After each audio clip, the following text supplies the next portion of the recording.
cette deuxième partie du printemps 2022, je vous emmène au-dessus du cercle arctique, tout au nord de la Norvège, le Nordland. Le Nordland, une bande de terre suivant le littoral, dont la largeur se limite au fond de certains fjords, à quelques kilomètres avant la frontière suédoise. Ma nouvelle aventure commence à Bodø, chef-lieu du comté, d'où je rejoindrai la très sauvage Senja. De là, l'exploration de cette île à l'authenticité si préservée, en grimpant en haut de ses surprenants sommets. Puis la redescente à travers les massifs des îles Vesteralen, et une fois les jambes bien échauffées, la formidable et longue traversée des îles Lofoten à pied, de Delp à l'île de Varøy. Et comme si l'aventure ne m'avait pas épuisé, avant de reprendre mon vol, je reviendrai sur le continent pour goûter à l'immense glacier du Svartisen avec l'ascension de l'Helgelandsbuken.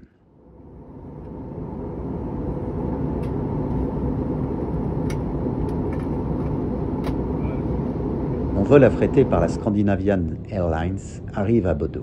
Je loue alors une voiture pour parcourir les 500 km qui me séparent de Senja, avec dans le coffre sac à dos, tente, duvet chaud, ma popote, ma canne à pêche et mon kayak.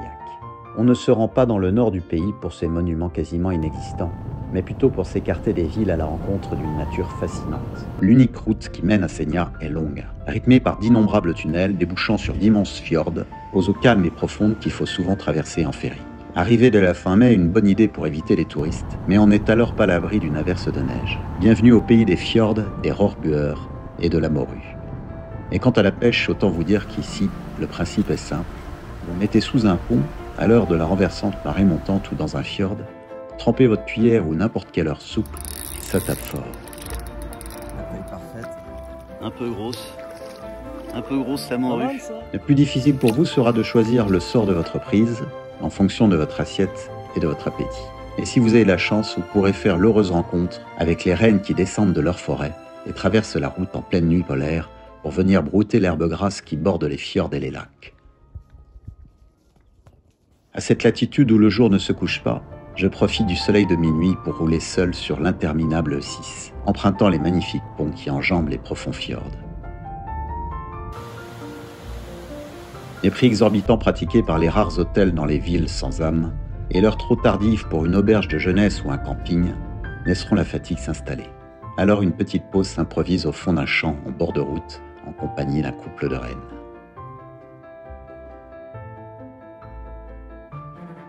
Réveillé par le débit fracassant d'un torrent se déversant dans le Reisafjorden, je reprends la route et découvre Senja, la deuxième plus grande île de Norvège après l'archipel de Svalbard. Avec sa densité de seulement 5 habitants au kilomètre carré, l'île conserve un charme et une singularité inégalables. Mais le temps n'y est pas, alors j'attendrai une fenêtre de ciel bleu en traînant 3 journées dans les agréables cabines des quelques campings qui bordent les fjords. Ça y est, la météo s'annonce plus clémente enfin. Pas une minute à perdre, je chausse de bonnes semelles et fonce gravir Raven, un premier sommet qui n'est pas le plus haut de Senja, mais dont la vue n'a pas de prix.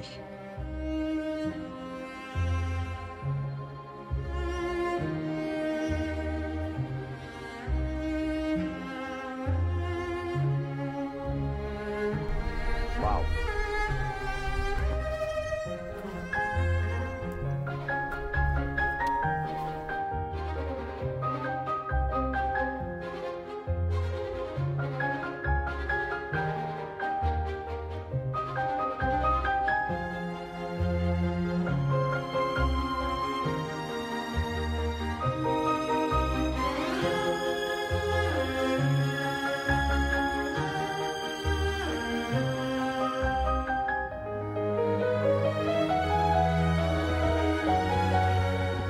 Il est bientôt minuit, le soleil brille sur la curieuse petite île du Soy. Je redescends alors sur ce minuscule bout de terre où se sont endormis les 300 habitants de ce village de pêcheurs.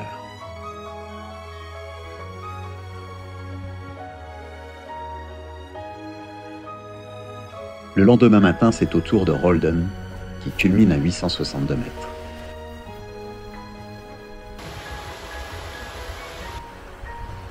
Un excellent échauffement pour le trek des Lofoten.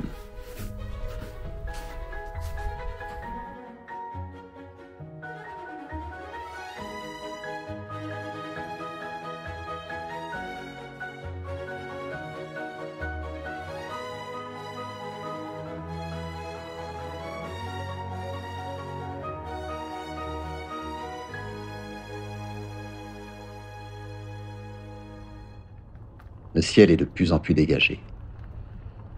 Alors j'en profite pour embarquer sur un ferry et passer une matinée sur Somaroy, une petite île au nord-est de Senja, dont les habitants ont décidé de lancer la campagne Somaroy Let's Stop Time, pour se faire entendre des autorités et ne plus avoir de fuseau horaire sur leur île. Et pour geste symbolique, ils ont brisé une horloge. C'est la situation géographique de leur île, dont le nom signifie « île d'été », qui les pousse à mener ce combat. Située près du cercle polaire arctique, elle est privée de soleil entre novembre et janvier.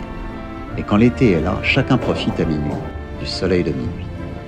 Les habitants espèrent encore aujourd'hui légaliser la fin du temps sur leur île, en instaurant un cadre légal pour se libérer des horaires d'ouverture traditionnels.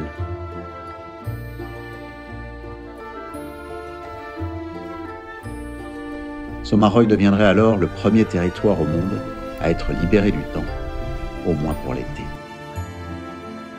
Délicieuse randonnée sur une île où le soleil ne se couche pas durant 69 jours, comme ce jour divin est depuis le 18 mai jusqu'au 26 juillet. Quelle chance! Une jolie fenêtre de quelques jours dont je vais profiter au maximum pour exploiter au mieux le temps que j'ai accordé à Senja.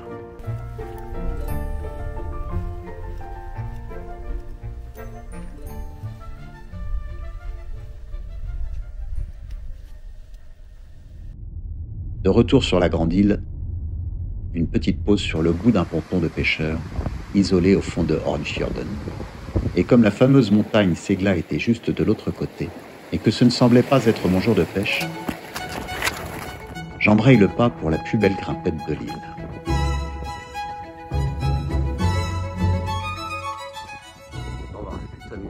C'est hallucinant. Il faut faire absolument Segla. C'est magnifique. Surprenant et attirant, son profil nord très photogénique laisse présager une ascension quasi impossible. Mais sa face sud-est reste très accessible sans équipement spécifique, à condition d'être insensible au vertige car la face ouest est étourdissante, sa paroi tombant à pic dans les zones noires du Melfjorden. On a intérêt à bien te cramponner.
Mais Senja ne rayonne pas que par ses sommets. On appréciera prendre du temps pour se perdre dans les lacets de ces sublimes routes, ces fjords, ces plages, ces cabanes rouges qui contrastent avec des eaux turquoises. Plus loin, un cimetière à l'atmosphère unique, où les habitants reposent à jamais, magnifiquement exposés. Chérie, je vais être enterré ici. J'aime suivre ces routes jusqu'au bout, car à Senja, elles ont souvent une fin pour y découvrir des endroits secrets. Chut, tu veux que je te montre quelque chose?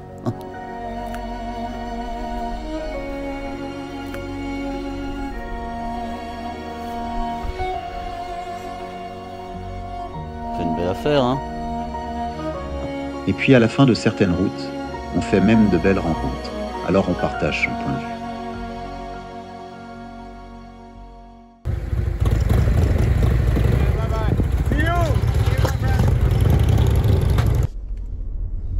Des endroits uniques au bout des routes, il y en a à Senja.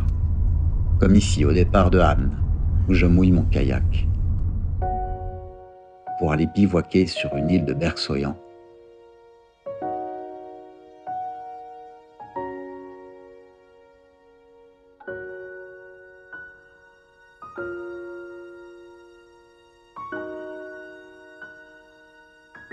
À chapelet d'îles sauvages et préservées,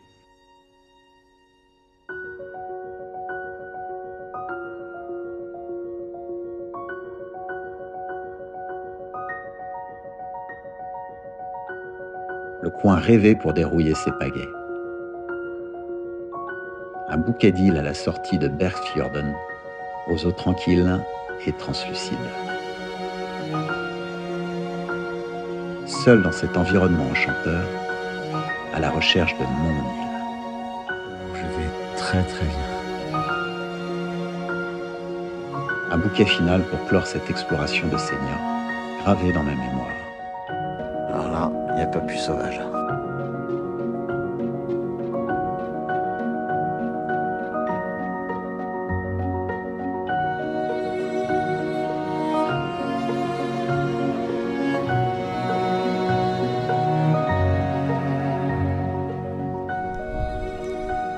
T'es là, toi?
Je profite une dernière fois de ces belles conditions sur ces sublimes routes de Senia et de cette lumière sur les parois effilées de ces pics, avant de prendre le ferry à Kriegford. Quitter Senia pour une belle traversée jusqu'au port d'Andenne, chef-lieu pour l'observation des baleines en hiver, dominé par un phare en fonte-eau de 40 mètres et situé à la pointe nord d'Andoya, nous sommes désormais sur l'archipel des Vesterålen. En route vers notre première balade, la belle grimpette du Matinden, du village de Stave jusqu'au village de Blake.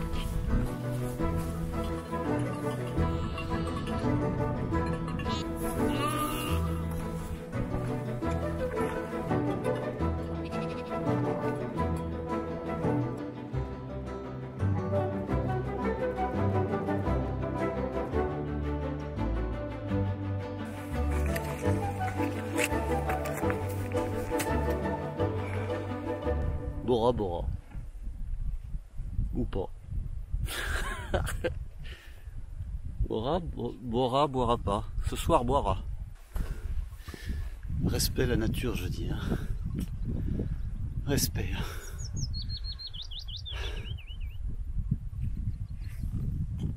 Ça se mérite ça. Je te dis, ça se mérite.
Et c'est la pluie qui m'apportera mon dîner.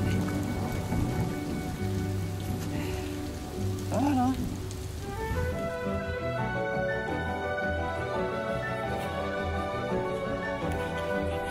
Après un dîner gastronomique mais un bivouac bien humide, je redescends sur le trait de côte qui me mènera au charmant village de Blake.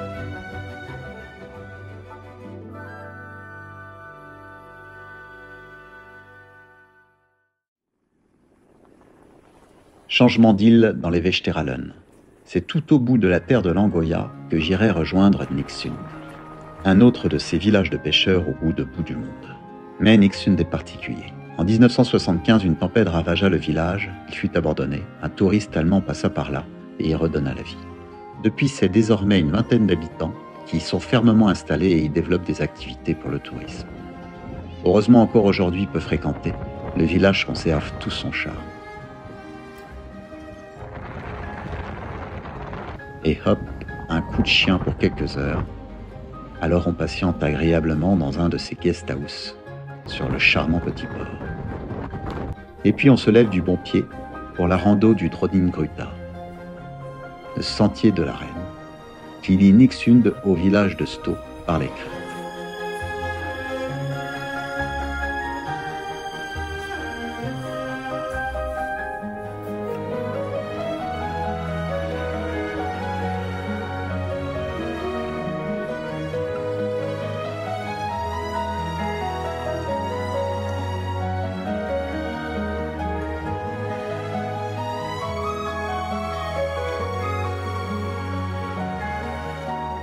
Je serai seul sur ce sentier pendant quelques heures, avant la très belle rencontre avec le plus grand des cervidés.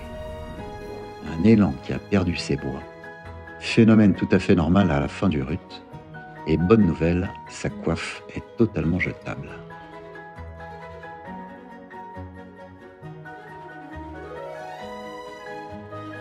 Cet animal est gigantesque et peut se montrer très agressif lorsqu'il se sent menacé.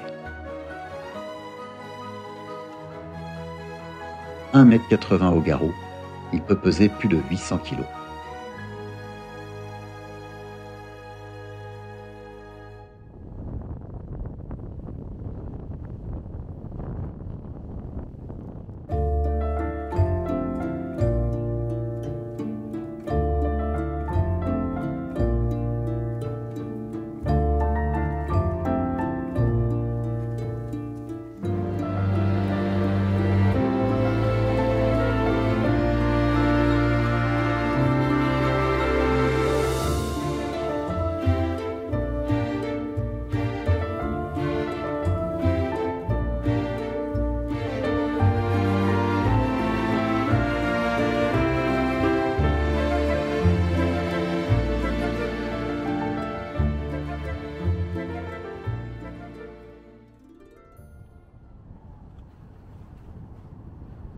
Je laisse derrière moi les magnifiques paysages des Vesterålen et quitte l'archipel, seul passager sur un petit ferry qui me débarquera sur Hanoï pour fouler enfin le sol des Lofoten.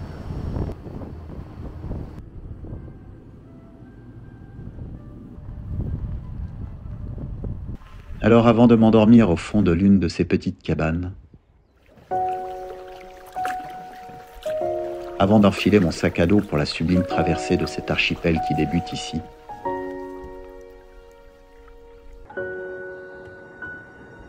Incroyable lumière ce soir. je profite du soleil de minuit pour glisser silencieusement sur le Hafsund, vers un des plus beaux fjords norvégiens. Fatigué, moi. Le Trollfjorden, avec ses 100 mètres de large seulement à l'embouchure, et ses remparts hauts de 1000 mètres qui impressionnent mon petit kayak. En 1890, une bataille fit rage dans ces eaux sombres. Elle opposait les pêcheurs traditionnels à rames contre les équipages des seineurs à vapeur.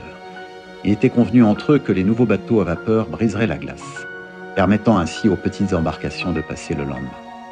La glace fut certes brisée, mais les seineurs posèrent également derrière eux leurs immenses filets dans l'étroit fjord, empêchant ainsi les pêcheurs à rames d'accéder aux eaux intérieures plus poissonneuses en morue. Une bagarre inévitable éclata. Super chouette.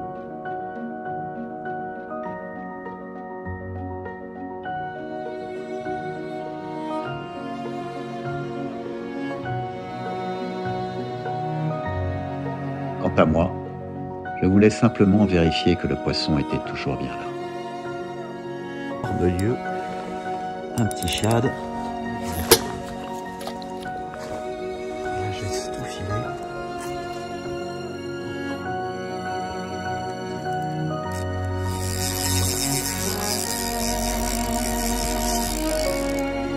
Je peux vous dire,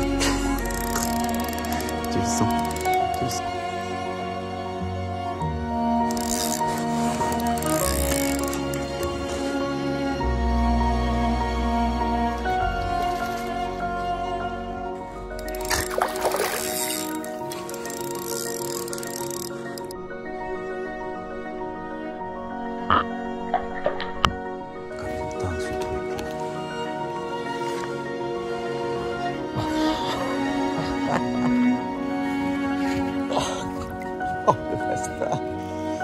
Bon, ben, je peux même pas faire de selfie, il est trop gros.